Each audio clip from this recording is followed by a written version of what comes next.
All right, welcome to Agent After Hours. Today I'm here with a very special guest, Mr. Kent Daly. And Kent, we're talking about something a little more serious than we normally do our hot sauce challenges on Agent After Hours or Bourbon in Real Estate. But today we're talking about the DOJ versus the NAR lawsuit, which I expect that some agents know about, but I have a feeling that many don't. So let's dig in and talk about, what is the lawsuit? And it's probably one of the most overused phrases is it's a game changer. Well, there's never been a bigger game changer on industry, I don't think, than the outcome of this lawsuit. It's going to be significant. I don't know if many agents are ready for it. We have operated under an assumed way of doing business for a long time. Everybody just did things similarly. And the DOJ is saying, wait a minute, we want the consumer to have more input in what's going on here. Yeah, so for those of you that are not familiar, and I want to preface this with, we are not attorneys. This is not legal advice.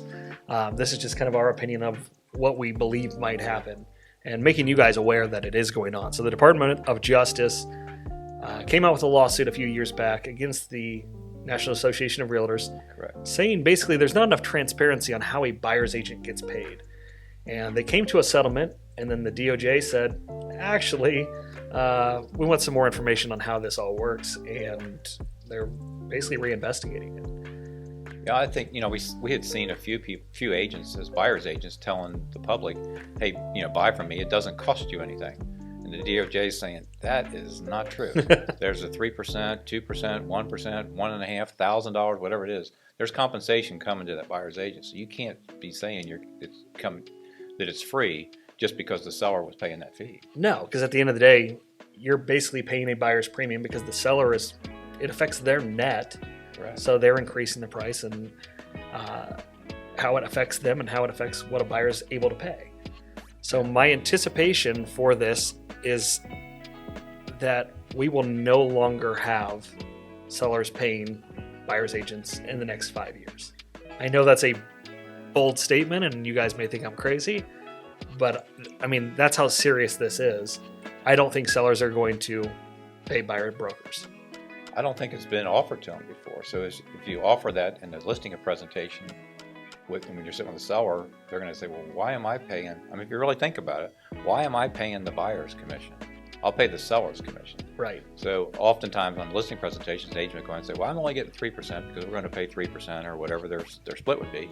And automatically splitting it and saying there's a buyer's agent commission and a seller's agent commission. Well, now they're actually going to be looking at that saying, do I want to pay that? Or I only want to pay this amount? Or I don't want to pay that much?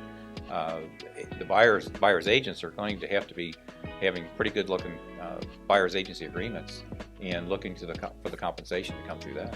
Yeah, no, and I think what you will see is banks, including FHA and VA, shift their policy in order to accommodate, because as you know, the biggest thing is the affordability for the buyer, and FHA and VA are very low down payment programs. Right. And so maybe they don't necessarily have the funds in order to pay for a buyer broker to represent them, right? So I think you're going to see a shift in how they adapt with their policies on how buyers can have representation. Mm-hmm. And it's not going to happen overnight. Like I said, I foresee a judgment maybe in the next 2 years, maybe even longer, and then it's going to take a few years to implement. And there will be that weird shift time where this, again, doesn't happen overnight, and we're kind of caught in limbo on what do we do and how do we approach this. But I think they'll work that out internally. And I think it's just the tip of the iceberg, because as the DOJ looked into it, I think one of the reasons that I'm reading that they decided to pull out of this agreement is there might be some other things we want to talk about. As we start digging on this, we're seeing there's some other little issues that we think need to be addressed for the fairness piece for the consumer. So it's just the beginning. Yeah, and I don't think the DOJ goes away. They got big plans. No, so I think when you look at how this all started, Redfin was one of the first companies that started publishing what the buyer broker commission was on their website. And for the longest time, brokers and MLSs and the NAR have said, we need to hold our data, right? Hold on to that data so that we can protect it, because that was our value proposition. Because back in the day, in order to buy a house in order to know what inventory was on the market, you had to go to a real estate office and talk to a realtor and say, what's on the market? And then the internet came out, right? And it changed that value proposition because we've had listings online for the last 15 years in a capacity where buyers could find them a little bit easier online, and that model shifted. And now you're seeing companies like Redfin, and you're seeing a lot of big companies jump into with lots of money into the real estate industry. And a lot of them are jumping in and saying, this is a lot harder than we thought. For a long time, that word disrupt or game changer, like you said, was at the tip of the tongue. These companies are going to disrupt the industry. But largely it's been done the same way until the Department of Justice has gotten involved. And so when you look at transparency of a brokerage posting what buyers agents are compensated, it started the question because they were offering a rebate to buyers, right? And so then buyers started taking that into consideration. And it's kind of had this, it's been a long time that they've been doing this, but other buyers, and that's kind of what triggered the investigation as to, hey, the conversation has always been, well, you don't have to pay me, the seller pays me. But that's when the DOJ said that's not exactly true. And so I think you're going to see more transparency needed. I think you're going to see a shift in value proposition from brokers, because the number one complaint through this giant survey of consumers that bought a house, the number one complaint from a consumer, it didn't matter if it was a 1-star or 5-star, the number one complaint was that they found the house, their agent did not. And they think that is the way that we get paid, is for being that finder, right? And we're not Cupid. We're not matchmaking a house to a buyer necessarily in that capacity. And that's how it used to be. Hey, I've got this great listing coming up. But there are so many steps, and I think the transparency needed to show your value as an agent needs to be on display more than ever. It needs to be, here are the 300 things that I do for a buyer throughout that transaction, or the 150 things, or whatever that number is. And I think really nailing that value proposition as an agent is more important than ever. It's really, there's parallels too, because if you look at the stock industry or you look at the insurance agent, is your insurance agent your agent? Or is he a fiduciary? Is his fiduciary responsibility to the company, say Ohio Casualty or whatever, or whoever they're selling the policies through?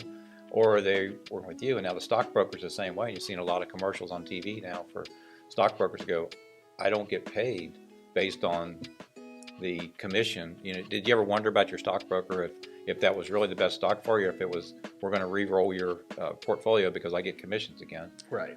And that's kind of what the DOJ is saying here, is like, let's just make sure that where the consumer's involved, they understand what these numbers are and that they have some input into it. Well, and I think another thing the DOJ takes into consideration is, the consumer confidence in real estate agents is terrible. Always has been. Always has been. And it's because an agent that is a 1-star agent on Zillow versus a real estate agent that's a 5-star agent on Zillow and has hundreds of reviews, the agent that sells 50 houses a year versus an agent that sells 2 is getting paid the exact same thing. Right. And so I think you will see a shift in transparency, so that when you're sitting down, and no other business do you not know how somebody's being compensated. You sign an agreement when you download software. You don't know it, nobody reads it. But when you sit down with an attorney, they tell you what their hourly rate is and probably an expected amount of hours it's going to take. So I think as a buyer's agent, you need to sit down with your client and say, here's what the transaction looks like. We walk you through, and we just came out with a new contract in Cincinnati and Dayton that is how many pages long and has 30 additional, I don't want to say 30, but 13 additional contract deadlines that have to be met, or contingencies that need to be satisfied in order for that to close. And I think you have to outline for a buyer, here are the steps. We have to meet all of these contingencies. We have to do all this stuff in the background. We help you negotiate your post-inspection agreement, which, the average buyer right now, the market's crazy, right? Things are selling overnight or within hours, and the buyer misses out on 50 houses before they find one, and then they get through inspections. It's the worst inspection report they've ever seen. We help you through that process because it's not the end of the world. We will find you something, and we try to make it as stress-free as possible, because nobody likes buying or selling a house. unless you're, I guess, an investor. But nobody likes doing it on a regular basis because it's a stressful move. I think you're really dead on there. And so many people think that this is going to be fun. They watch too much HGTV, and they like kitchens and baths, and they get into real estate to sell real estate and to sell houses, and they've got this great dream, and then they realize what really takes place to try to get a transaction across the finish line. It's like, well, this is work, and I've told agents plenty of times that this really isn't a glamour industry. It looks like it is, but it's hard work. And I really, for all you buyers agents out there, I feel your pain. The last year has been painful. You've shown 15 houses one at a time to a client who got beat out 14 of those 15 times before you finally got it. When they win, they're exhausted, they're drained. Oh my gosh. So being able to create that value, I think you're right on the front end. We have this conversation with them. Here's the things we're going to be doing, and here's how my compensation is going to come in. Let them understand that this process isn't that little fun thing. We're going to have hiccups, we're going to have bumps. I'm here to make it as smooth as I can. But where this compensation part of it needs to be discussed, but I think you've got to discuss the value proposition with them at the same time. Oh, 100%. I think it's going to be at the forefront of discussion. Mm-hmm.